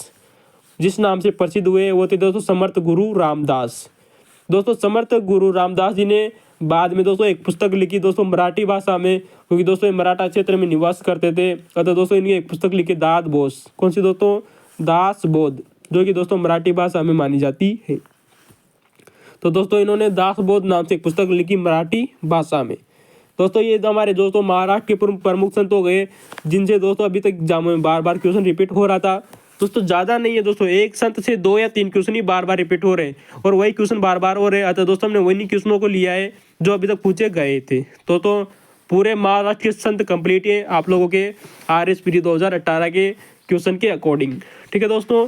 तो दोस्तों फिर गौर कीजिएगा, धरकरी पंथ की स्थापना रामपंथी अनुयायी है दोस्तों। जो धरकरी जो पंथ था दोस्तों, ये रामपंथी अनुयायी माना जाता है। ये क्वेश्चन आया हुआ है। धरकरी पंथ की स्थापना दोस्तों संत रामदास जी करते हैं, और दोस्तों ये रामपंथी अनुयायी है दोस्तों। तो दोस्तों ऐसे याद रखना, धरकरी पंथ की स्थापना रामदास जी ने की, अतः दोस्तों ये रामपंथी के अनुयायी थे। तो राम में भी राम आ रहा है और रामपंथी में भी दोस्तों राम आ रहा है। ठीक है दोस्तों। वही दोस्तों जो वारकरी जो पंथ है दोस्तों, तो दोस्तों वारकरी पंथ जो था दोस्तों, वे विठोबा को मानते थे। किसको दोस्तों? विठोबा यानी विट्ठल को, विट्ठल के अनुयायी थे दोस्तों। और विट्ठल दोस्तों भगवान कृष्ण के अवतार माने जाते हैं। तो दोस्तों यहाँ से याद रखना दोस्तों कि विठोबा में भी वी आ रहा है, और दोस्तों वारकरी में भी वी आता है दोस्तों। ठीक है दोस्तों। तो ऐसे भी याद करना, धरकरी पंथ में दोस्तों रामदास जी आ रहे हैं, तो दोस्तों रामपंथी आ जाएगा। ठीक है दोस्तों, याद करने की जरूरत नहीं है, लॉजिक लगाने की कोशिश कीजिएगा। ठीक है दोस्तों, तो हमारे दोस्तों महाराष्ट्र के प्रमुख जो संत उनसे क्वेश्चन आए थे, आपने आप लोगों को बता दिए। अगले क्वेश्चन की तरफ चलते हैं। हमारे क्वेश्चन नंबर 6 आता है दोस्तों। क्वेश्चन हमारा कंप्लीट हो गया। अगर क्वेश्चन की व्याख्या अच्छी लगी हो दोस्तों तो लाइक और कमेंट और शेयर करना न भूलें। ठीक है दोस्तों, धन्यवाद। क्वेश्चन नंबर जो अगला आता है दोस्तों हमारा, उसकी तरफ चलते हैं। क्वेश्चन नंबर 6 या 7 जो भी दोस्तों जो भी है दोस्तों, यहाँ पर कुछ घटनाएं दी गई थी दोस्तों भारतीय आंदोलन से संबंधित। दोस्तों भारत में दोस्तों जो जितने भी आंदोलन हुए उनकी दोस्तों घटनाएं दी गई थी, उन घटनाओं को दोस्तों क्रम से जमाना था। ठीक है दोस्तों, तो दोस्तों हम इन घटनाओं को दोस्तों हमने क्रम से जमा दिया है आप लोगों के सामने, जरा याद कीजिएगा और याद रखने की कोशिश कीजिएगा। बार बार एग्जामों में दोस्तों आप लोगों को बता रहे हैं, पहले भी दोस्तों हमने बहुत बार बताया है कि दोस्तों जो लखनऊ समझौता था वो सन 1916 में हुआ था। कब हुआ था? लखनऊ समझौता दोस्तों सन 1916 में होता है। और जो इसके अध्यक्ष बनते हैं दोस्तों, लखनऊ समझौता या लखनऊ जो अधिवेशन था उसका जो अध्यक्ष बनते हैं वो थे दोस्तों अंबिका चरण मजूमदार। वेरी मोस्ट इंपॉर्टेंट है, अंबिका चरण मजूमदार लखनऊ समझौते के अध्यक्ष बनते हैं। दोस्तों आप लोगों को पता होगा जलियांवाला बाग हत्याकांड 1919 में हुआ था। कब हुआ था? जलियांवाला बाग हत्याकांड 1919 में हुआ था दोस्तों। वहीं दोस्तों बाल गंगाधर तिलक की मृत्यु दोस्तों वेरी मोस्ट इंपॉर्टेंट है दोस्तों, बाल गंगाधर तिलक की मृत्यु दोस्तों 1 अगस्त सन 1920 को हुई थी। और दोस्तों इसी समय दोस्तों असहयोग आंदोलन चलाया गया था। क्या चलाया गया था दोस्तों? असहयोग आंदोलन चलाया गया था 1 अगस्त सन 1920 को। तो दोस्तों हम बात करें दोस्तों कि दोस्तों स्वराज दल की स्थापना सन 1923 को हुई थी दोस्तों। हम बहुत बार आप लोगों को बता चुके हैं कि स्वराज दल की स्थापना जनवरी सन 1923 में होती है। CR दास और मोतीलाल नेहरू द्वारा इसकी स्थापना की जाती है। ठीक है दोस्तों आप हमें कमेंट में जरूर बताइए कि राजस्थान का CR दास किसे कहा जाता है। क्वेश्चन है दोस्तों आप लोगों के सामने कि राजस्थान का CR दास किसे कहा जाता है, कमेंट में जरूर बताइएगा। तो दोस्तों लखनऊ समझौता जो अधिवेशन हुआ था दोस्तों कांग्रेस का, इसकी अध्यक्षता दोस्तों अंबिका चरण मजूमदार के द्वारा की गई थी। वहीं दोस्तों स्वराज दल की स्थापना दोस्तों CR दास और मोतीलाल नेहरू ने की थी। दोस्तों हम क्वेश्चन दोस्तों बहुत बार बता चुके हैं, अतः हम इसकी दोस्तों यहाँ पर व्याख्या नहीं करेंगे क्योंकि दोस्तों हमने पिछली बार बहुत बार इस क्वेश्चन की व्याख्या कर ली है। दोस्तों अगला क्वेश्चन आता है, तो क्वेश्चन नंबर अगला 8 आएगा। क्वेश्चन नंबर 8 दोस्तों RSPD एग्जाम 2018 का क्वेश्चन है, हिस्ट्री का, इंडियन हिस्ट्री का। दोस्तों अगर आपको व्याख्या अच्छी लगी हो तो लाइक और शेयर करना न भूलें। ठीक है दोस्तों, क्वेश्चन नंबर 8 दोस्तों, यहाँ पर दोस्तों कुछ संस्थाएं दी गई थी, यानी कि दोस्तों आधुनिक भारत में दोस्तों जो संस्थाएं स्थापित की गई और उनके जो प्रवर्तक थे, उनको स्थापित करने वाले व्यक्ति थे, वो कौन कौन थे। दोस्तों हम क्वेश्चन की दोस्तों बहुत शानदार व्याख्या करने वाले हैं आप लोगों के सामने, तो दोस्तों आप इसे शेयर करना न भूलें। दोस्तों क्वेश्चन नंबर 8 है, यहाँ पे संस्थाएं और उनकी प्रवर्तक है उनको दोस्तों नंबर 1 जो संस्था आती है दोस्तों उसका नाम है सर्वेंट्स ऑफ इंडिया सोसाइटी, यानी दोस्तों भारत सेवा संघ। क्या नाम से दोस्तों?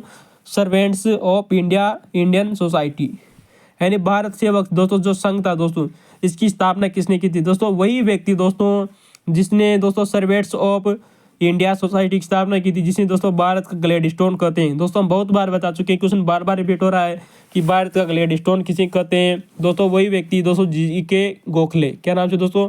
GK गोखले। दोस्तों इसे गोपाल कृष्ण गोखले के नाम से भी जाना जाता है। GK गोखले को दोस्तों फुल नाम आता है गोपाल कृष्ण गोखले। दोस्तों इन्हें दोस्तों भारत का ग्लैडस्टोन कहते हैं। और दोस्तों इन्होंने सर्वेंट्स ऑफ इंडिया सोसाइटी की स्थापना 12 जून सन 1905 को की थी दोस्तों पुणे में। दोस्तों वैसे तो दोस्तों ये BA के एग्जाम में पूछा हुआ था दोस्तों कि किस तिथि को की थी, 12 जून सन 1905 को, और पुणे महाराष्ट्र में की थी इस सोसाइटी की स्थापना 12 जून सन 1905 को भारत सेवा संघ GK गोखले यानी कि दोस्तों गोपाल कृष्ण गोखले ने की थी। भारत का ग्लैडस्टोन कहते हैं। ठीक है दोस्तों, GK गोखले वैसे तो दोस्तों वही है दोस्तों जिन्होंने कहा था ना कि दोस्तों की औरंगजेब की तुलना किससे की थी, सॉरी दोस्तों लॉर्ड कर्जन की तुलना औरंगजेब से की थी। गोखले वही व्यक्ति है दोस्तों जिन्होंने कहा था कि दोस्तों जो लॉर्ड कर्जन है वो भारत का औरंगजेब कहलाता है, दूसरा औरंगजेब है। ठीक है दोस्तों अगला जो संस्था आती है उसका नाम है दोस्तों सोशल सर्विस लीग। दोस्तों सोशल सर्विस लीग की स्थापना करते हैं दोस्तों MN जोशी। दोस्तों MN जोशी का मूल नाम आता है दोस्तों नारायण मल्हार जोशी। दोस्तों वेरी मोस्ट इंपॉर्टेंट है, सोशल सर्विस लीग की स्थापना MN जोशी ने की थी, जिनका पूरा नाम दोस्तों नारायण मल्हार जोशी आता है। दोस्तों इन्होंने दोस्तों मुंबई में 1919 में दोस्तों इसकी स्थापना की थी। किसकी दोस्तों? मुंबई में 1919 में इसकी स्थापना की थी सोशल सर्विस लीग की MN जोशी ने। नारायण मल्हार जोशी, मुंबई 1919 में दोस्तों स्थापना करते हैं। दोस्तों अगली हमारी दोस्तों जो संस्था आती है उसका नाम है दोस्तों सेवा समिति। क्या नाम से दोस्तों? सेवा समिति। दोस्तों हमारी जो सेवा समिति की स्थापना की वह दोस्तों एच.एन. कुंजरू की थी। दोस्तों आपने इतिहास में बहुत बार एच.एन. कुंजरू का नाम सुना होगा, अगर सुना है तो दोस्तों हमें कमेंट में जरूर बताइएगा। दोस्तों जो सेवा समिति है दोस्तों, सेवा समिति की दोस्तों स्थापना करते हैं दोस्तों एच.एन. कुंजरू। कौन करते हैं दोस्तों? एच.एन. कुंजरू करते हैं। और 1918 में इसकी स्थापना की जाती है। कब दोस्तों? 1918 में प्रयागराज में। दोस्तों प्रयागराज वर्तमान में वही जगह का नाम है जहाँ प्राचीन जमाने में इलाहाबाद था, और उससे पहले भी दोस्तों प्रयागराज कहलाता था। तो दोस्तों मुगल आए, उन्होंने दोस्तों इसका नाम इलाहाबाद कर दिया। तो दोस्तों प्रयागराज का नाम इलाहाबाद किस व्यक्ति ने किया था, किस मुगल शासक ने किया था? आप हमें कमेंट में जरूर बताइएगा, ताकि दोस्तों हमें भी पता चले कि आपको क्या आता है और क्या नहीं आता। तो दोस्तों एच.एन. कुंजरू ने, और दोस्तों इसमें दोस्तों जो एच.एन. कुंजरू का जो साथ देने वाले व्यक्ति थे उनका नाम आप हमें कमेंट में बताइए। दोस्तों सेवा समिति की स्थापना एच.एन. कुंजरू करते हैं 1918 में प्रयागराज या इलाहाबाद में इसकी स्थापना करते हैं। और दोस्तों इनका जो पूरा नाम आता है वो आता है दोस्तों हरदेनाथ कुंजरू। क्या नाम से दोस्तों? हरदेनाथ कुंजरू। एच.एन. कुंजरू का पूरा नाम आता है। और दोस्तों इसमें जो इसके सहयोग करने वाले व्यक्ति थे वो है दोस्तों श्री राम वाजपेयी। कौन दोस्तों? श्री राम वाजपेयी ने दोस्तों सेवा समिति की स्थापना में एच.एन. कुंजरू का साथ दिया था दोस्तों। ठीक है दोस्तों। यहाँ पर जो दोस्तों चौथा ऑप्शन जो गलत था उसको हमने सही कर आप लोगों को लिख दिया है, ताकि आपको पता चल सके दोस्तों कि चौथा ऑप्शन भी कौन सा था। तो दोस्तों आप याद कीजिएगा, सर्वेंट्स ऑफ इंडिया सोसाइटी की स्थापना जी.के. गोखले ने की। सोशल सर्विस लीग की स्थापना एम.एन. जोशी ने की। सेवा समिति की स्थापना एच.एन. कुंजरू ने की। वहीं दोस्तों चौथा ऑप्शन आता है दोस्तों सोशल रिफॉर्म एसोसिएशन। दोस्तों सोशल रिफॉर्म एसोसिएशन की स्थापना केशव चंद्र सेन करते हैं। दोस्तों केशव चंद्र सेन, दोस्तों हम इससे पहले दोस्तों फर्स्ट ग्रेड एग्जाम में दोस्तों हमने बहुत शानदार व्याख्या कर दी है दोस्तों केशव चंद्र सेन के बारे में। एक बार फिर आप लोगों के सामने केशव चंद्र सेन। दोस्तों केशव चंद्र सेन वही व्यक्ति है दोस्तों जिन्होंने 1870 में, कब दोस्तों? 1870 में सोशल रिफॉर्म एसोसिएशन की स्थापना की थी। दोस्तों हम आप लोगों को बता दें कि दोस्तों जो ब्रह्म समाज स्थापित किया था दोस्तों राजा राम मोहन राय ने। दोस्तों राजा राम मोहन राय द्वारा स्थापित ब्रह्म समाज को दो भागों में बांटा गया, बाद में आगे चलकर दो भागों में डिवाइड होता है, आदि ब्रह्म समाज और दोस्तों भारतीय ब्रह्म समाज। दोस्तों जो भारतीय जो ब्रह्म समाज थे दोस्तों उसका संस्थापक थे दोस्तों केशव चंद्र सेन। फिर गौर कीजिएगा कि केशव चंद्र सेन दोस्तों भारतीय ब्रह्म समाज के संस्थापक माने जाते हैं। और दोस्तों इन्होंने 1860 में दोस्तों संगत सभा की स्थापना भी की थी। दोस्तों जो क्वेश्चन आए हुए हैं उनको गौर कीजिएगा। संगत सभा की स्थापना 1860 में केशव चंद्र सेन द्वारा की जाती है। और दोस्तों इन्होंने एक पत्र निकाला था, उसका नाम है दोस्तों शुभ समाचार पत्र। क्या नाम से दोस्तों? शुभ समाचार नामक पत्र निकाला। संगत सभा की स्थापना की 1860 में। वहीं दोस्तों नारी सशक्तिकरण हेतु, दोस्तों याद रखना, नारी सशक्तिकरण हेतु सोशल रिफॉर्म एसोसिएशन की स्थापना की थी दोस्तों 1870 में। वेरी मोस्ट इंपॉर्टेंट है दोस्तों, सोशल रिफॉर्म एसोसिएशन की स्थापना क्यों की थी? नारी सशक्तिकरण हेतु दोस्तों 1870 में। संगत सभा की स्थापना 1860 में की। शुभ समाचार पत्र निकाला दोस्तों। और दोस्तों इन्होंने इंडियन मिरर अखबार भी निकाला था दोस्तों, याद रखना, इंडियन मिरर अखबार निकाला 1861 में। दोस्तों संगत सभा स्थापना करने के बाद में इंडियन मिरर नाम का एक अखबार निकाला, याद रखना दोस्तों ये अंग्रेजी भाषा का अखबार था। दोस्तों जो इंडियन मिरर जो अखबार आता है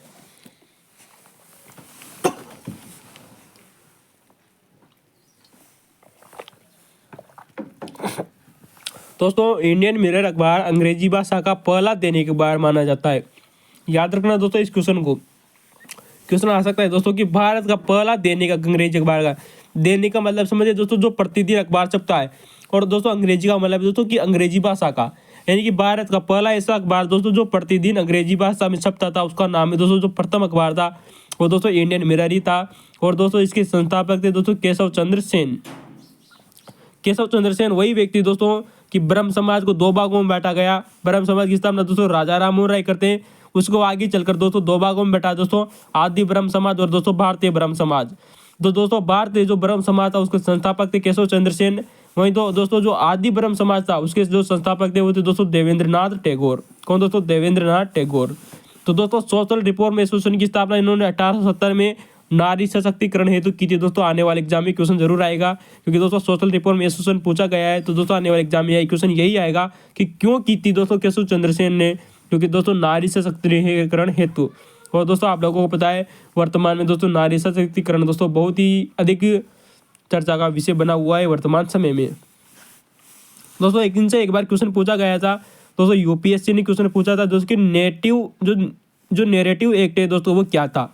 क्वेश्चन वैसे तो दोस्तों इसका उपनाम दिया गया था दोस्तों, मैं आप लोगों को बता दें केशव चंद्र सेन द्वारा 1872 में दोस्तों ब्रह्म मैरिज एक्ट लाया गया। ब्रह्म मैरिज एक्ट का दोस्तों अन्य नाम आता है दोस्तों नैरेटिव एक्ट। दोस्तों क्या नाम है दोस्तों, एक्ट जो आता है वो ब्रह्म मैरिज एक्ट का अन्य नाम है, और दोस्तों इसे सिविल मैरिज एक्ट के नाम से भी जाना जाता है। दोस्तों इस एक्ट के तहत दोस्तों जो बहु विवाह पर रोक लगा दी गई थी, यानी दोस्तों जो व्यक्ति एक से अधिक शादियां करता था उस पर रोक लगा दी गई, और दोस्तों जो बाल विवाह होते थे उन पर रोक लगा दी गई।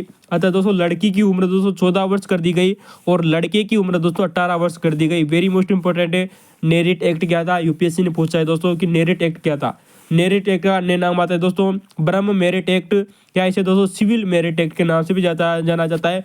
1872 में दोस्तों केशव चंद्र सेन द्वारा इसकी स्थापना की गई थी या लाया गया था, और दोस्तों बहु विवाह पर रोक लगाने हेतु और बाल विवाह पर रोक लगाने हेतु वेरी मोस्ट इंपॉर्टेंट है नैरेटिव एक्ट, ब्रह्म मैरिज एक्ट या दोस्तों सिविल नैरेटिव एक्ट। तो दोस्तों हमारा ये दोस्तों क्वेश्चन कंप्लीट होता है कुछ संस्था और इनके प्रवर्तक। दोस्तों केशव चंद्र सेन के बारे में प्रमुख चर्चा कर ली है। अगला क्वेश्चन आता है हमारा दोस्तों क्वेश्चन नंबर 9, उसका नाम है दोस्तों कि हार्डिंग बम कांड। दोस्तों अगर आप लोगों को पता है कि इससे व्यक्ति जुड़े कौन थे तो आप हमें कमेंट में बताइए दोस्तों। तो दोस्तों हार्डिंग बम कांड दोस्तों RSVG 2018 जो क्वेश्चन पूछा बहुत शानदार क्वेश्चन है दोस्तों। हम इस क्वेश्चन की दोस्तों बहुत शानदार व्याख्या करेंगे दोस्तों, और उस पहलू पर चर्चा करेंगे दोस्तों जहाँ से रिपीट क्वेश्चन हो रहे हैं, इस क्वेश्चन से रिलेटेड जो क्वेश्चन बार बार रिपीट हो रहा है दोस्तों। हार्डिंग बम कांड दोस्तों, जो हार्डिंग था दोस्तों लॉर्ड हार्डिंग आप लोगों को पता होगा 23 दिसंबर सन 1912 पर इसके ऊपर दोस्तों एक बम फेंका गया था। 23 दिसंबर दोस्तों 1912 में इसके ऊपर एक बम फेंका गया था, और दोस्तों इस जो बम फेंका गया उसका जो प्लान था यानी उसकी जो योजना थी वो किसने बनाई थी, वो था दोस्तों रास बिहारी बोस। क्या थे दोस्तों, रास बिहारी बोस। दोस्तों 23 दिसंबर सन 1912 को रास बिहारी बोस ने हार्डिंग पर दोस्तों एक बम फेंकने की योजना बनाई। दोस्तों जो बम फेंकने वाले जो व्यक्ति थे उनके नंबर 1 आता है दोस्तों मास्टर अमीर चंद। कौन दोस्तों, मास्टर अमीर चंद। नंबर 2 आता है दोस्तों भाई बाल मुकुंद। कौन दोस्तों, भाई बाल मुकुंद। और दोस्तों नंबर 3 आता है दोस्तों अवध बिहारी। कौन दोस्तों, अवध बिहारी।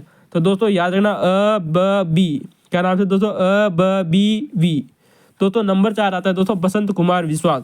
दोस्तों जो सर्वाधिक दोस्तों इसमें दोस्तों जिस व्यक्ति का हस्तक्षेप रहा वो वही व्यक्ति है दोस्तों बसंत कुमार विश्वास।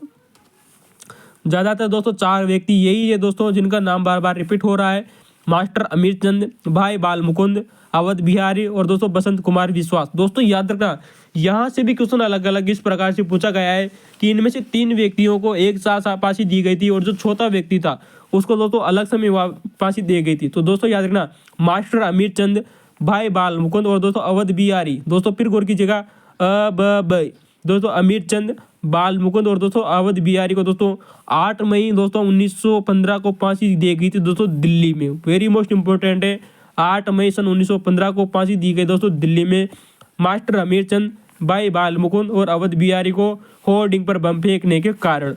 लेकिन दोस्तों बसंत कुमार विश्वास को यहाँ पर इन तीनों व्यक्तियों के साथ फांसी नहीं दी जाती है, क्योंकि इन तीनों इस जो हार्डिंग जो बम कांड था इसमें सर्वाधिक जो इन्वॉल्व व्यक्ति था वो था दोस्तों बसंत कुमार विश्वास।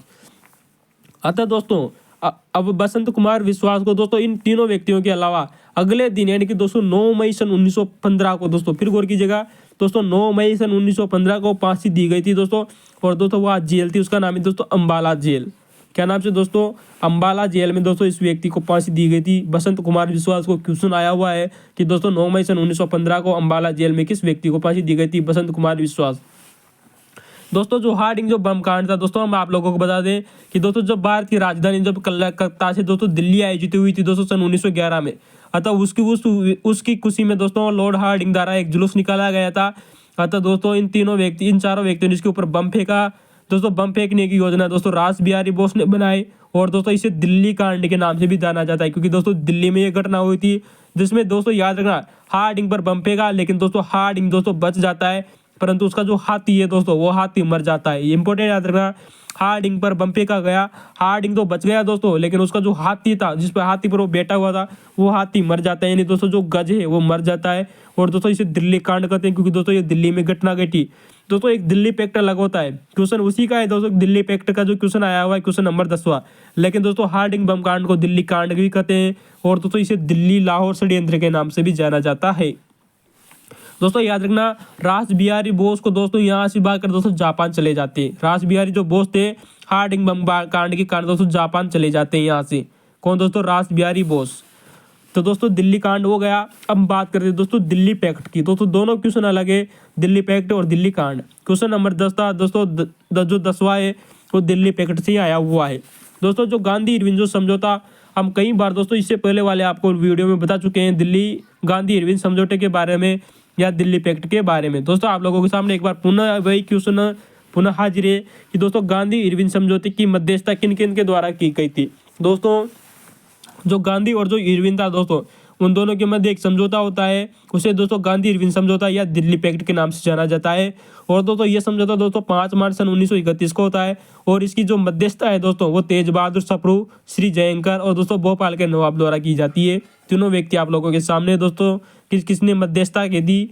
तेज बहादुर सप्रू, श्री जयंकर और दोस्तों भोपाल के नवाब ने। दोस्तों आप हमें कमेंट में जरूर बताइएगा उस समय भोपाल का नवाब कौन था, यानी कि गांधी इरविन समझौते के समय भोपाल का नवाब कौन था, आप हमें कमेंट में बताइए। क्वेश्चन में जो आया हमने आप लोगों के लिए लिख दिया दोस्तों, ठीक है दोस्तों अभी तक जो दोस्तों यूपीएससी और Uttar Pradesh public service commission, Bihar public service commission में जो क्वेश्चन आए हैं और आरपी से जो क्वेश्चन पूछे वो आप लोगों के सामने है कि दोस्तों 5 मार्च सन 1931 को दिल्ली पैक्ट हुआ, गांधी इरविन समझौता। दोस्तों इसका जो प्रारूप था वो किसने तैयार किया था? दोस्तों वो व्यक्ति है हर्बर्ट इमर्सन। कौन दोस्तों? हर्बर्ट इमर्सन ने दोस्तों ये प्रारूप तैयार किया था और इसके तो दोस्तों 11 मांगे रखी गई थी दोस्तों महात्मा गांधी से। किसने दोस्तों? महात्मा गांधी ने दोस्तों इसे 11 मांगे रखी थी। दोस्तों याद रखना दोस्तों, बहुत डेंजर क्वेश्चन पूछा हुआ है। उत्तर प्रदेश पब्लिक सर्विस कमीशन ने गांधी इरविन समझौते को क्या कहा था, यानी कि दोस्तों जो के एम मुंशी थे दोस्तों, के एम मुंशी जानते हो ना दोस्तों, के एम मुंशी दोस्तों आपने दोस्तों इतिहास में बहुत बार पढ़ते हैं दोस्तों। के एम मुंशी द्वारा दोस्तों गांधी इरविन समझौते को दोस्तों युग प्रवर्तक घटना माना गया था दोस्तों। वेरी इंपॉर्टेंट है क्वेश्चन, बार बार रिपीट हुआ दोस्तों कि दोस्तों जो गांधी इरविन जो समझौता था दोस्तों, इसके दोस्तों जो इसने दोस्तों गांधी इरविन समझौते को के एम मुंशी ने क्या कहा था? युग प्रवर्तक घटना माना है दोस्तों, वेरी इंपॉर्टेंट है। गांधी इरविन समझौते की मध्यस्थता 3 व्यक्ति करते हैं दोस्तों, तेज बहादुर सप्रू, श्री जयंकर और भोपाल का नवाब। और दोस्तों इसका प्रारूप किसने बनाया था? हर्बर्ट इमर्सन ने। 5 मार्च सन 1931 को हुआ था दोस्तों, दिल्ली में हुआ था दोस्तों, इसे दिल्ली पैक्ट कहते हैं। जबकि दोस्तों हम इससे पहले वाले क्वेश्चन में आप लोगों को बता चुके हैं कि जो हार्डिंग बम कांड था इसे दोस्तों दिल्ली कांड के नाम से जाना जाता है। दोस्तों गांधी इरविन जो समझौता दोस्तों इसका जो समर्थन किया जाता है दोस्तों, ये कांग्रेस का अधिवेशन होता है दोस्तों, कराची अधिवेशन सन 1931। तो दोस्तों कराची अधिवेशन सन 1931 में दोस्तों इसे पेश किया जाता है और दोस्तों यहाँ से इसे कांग्रेस की मान्यता मिल जाती है। दोस्तों याद रखना, कराची अधिवेशन में दोस्तों इसका समर्थन किया था दोस्तों पुरुषोत्तम दास ठाकुर ने। वेरी मोस्ट इंपोर्टेंट है दोस्तों, कराची अधिवेशन में गांधी इरविन समझौते का जो समर्थन करने वाला व्यक्ति था पुरुषोत्तम दास ठाकुर। उत्तर प्रदेश पब्लिक सर्विस कमीशन में क्वेश्चन पूछा हुआ है कि किस व्यक्ति ने इसका समर्थन किया था? पुरुषोत्तम दास ठाकुर। दोस्तों जो इसका विरोध करते हैं उनका नाम आता है दोस्तों जमुना दास मेहता। याद रखना दोस्तों, जमुना दास मेहता, स्वामी गोविंदानंद और दोस्तों यूसुफ मेहर अली। दोस्तों यूसुफ मेहर अली वही व्यक्ति है दोस्तों जिसने दोस्तों भारत छोड़ो का नारा भी दिया था। आप लोगों को पता होगा भारत छोड़ो नारा किसने दिया था? यूसुफ मेहर अली ने। दोस्तों इसके द्वारा गांधी इरविन समझौते की दोस्तों विरोध किया गया था। दोस्तों इसका विरोध दोस्तों अन्य व्यक्ति और भी करते हैं दोस्तों, जवाहरलाल नेहरू भी इसका विरोध करते हैं और दोस्तों सुभाष चंद्र बोस भी इसका विरोध करते हैं। किसका दोस्तों? गांधी इरविन समझौते का। तो दोस्तों जो क्वेश्चन आया था वो हमने लिख दिया। पुरुषोत्तम दास ठाकुर इसका समर्थन किया, विरोध करने वाले व्यक्ति जमुना दास मेहता, स्वामी गोविंदानंद, यूसुफ मेहर अली। दोस्तों माना जाता है दोस्तों कि दोस्तों जो जवाहरलाल नेहरू और दोस्तों सुभाष चंद्र बोस थे उन्होंने भी इसका विरोध किया था। दोस्तों इसके तहत जो गांधी जी द्वारा दोस्तों 11 मांगे रखी गई, बार बार एग्जामों में रिपीट हुआ है। पहले भी हम आप लोगों को बता चुके हैं, एक बार फिर आप लोगों के सामने कि शराब और नमक कर पूरी तरह से खत्म किया गया दोस्तों, यानी कि मांगे रखी गई थी कि शराब और नमक कर पूरी तरह से खत्म किया जाए। दोस्तों 2 क्वेश्चन हो गए दोस्तों, शराब और नमक 2 ऑप्शन। भूमि और दोस्तों जो सेना करे उसको 50% की कमी की जाए, यानी कि दोस्तों जो भूमि कर होता है और दोस्तों जो सेना करता है यानी कि सेना का जो टैक्स है उसको 50% की कमी करना। 50% मतलब 50% की कमी करना भूमि कर और सेना कर में। शराब और नमक कर पूरी तरह से खत्म। दोस्तों 4 ऑप्शन हो गए। दोस्तों अगला नंबर आता है दोस्तों कि दोस्तों 5वीं जो शर्त थी वो थी दोस्तों कि कांग्रेस पर जितने भी प्रतिबंध लगाए गए उनको हटाना। कांग्रेस के ऊपर दोस्तों जितने भी प्रतिबंध लगाए गए उनको हटाना। नंबर 6 आती है दोस्तों की संपत्तियां वापस, यानी कि दोस्तों जितने भी दोस्तों जो अधिकारी थे दोस्तों, व्यक्ति थे या दोस्तों आंदोलन करता थे, उनकी जो संपत्तियां जो जब्त कर ली थी ब्रिटिश सरकार ने, तो दोस्तों ब्रिटिश सरकार द्वारा उनकी संपत्तियां वापस करना भी इनमें से एक प्रमुख कारण था। दोस्तों विदेशी वस्त्र का प्रयोग बंद, बिल्कुल सही बात है दोस्तों कि इन गांधी इरविन समझौते के तहत एक शर्त यह भी थी कि विदेशी वस्त्रों का प्रयोग नहीं करना। तो दोस्तों जो शर्तें थी वो हमने आप लोगों को लिख दी, जो क्वेश्चन आए थे। दोस्तों याद रखना, कराची अधिवेशन में दोस्तों इसको मान्यता मिलती है, समर्थन कौन करते हैं, प्रारूप कौन तैयार करता है, तो दोस्तों आप लोगों को ये जरूर याद रखना चाहिए। तो दोस्तों धन्यवाद, हम आप लोगों से विदा लेते हैं।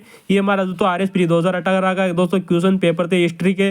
दोस्तों हम आने वाले कल और परसों दोस्तों 2013 और दोस्तों 2016 का पेपर भी हल करेंगे। तो दोस्तों धन्यवाद, लाइक और सब्सक्राइब करना न भूलिए।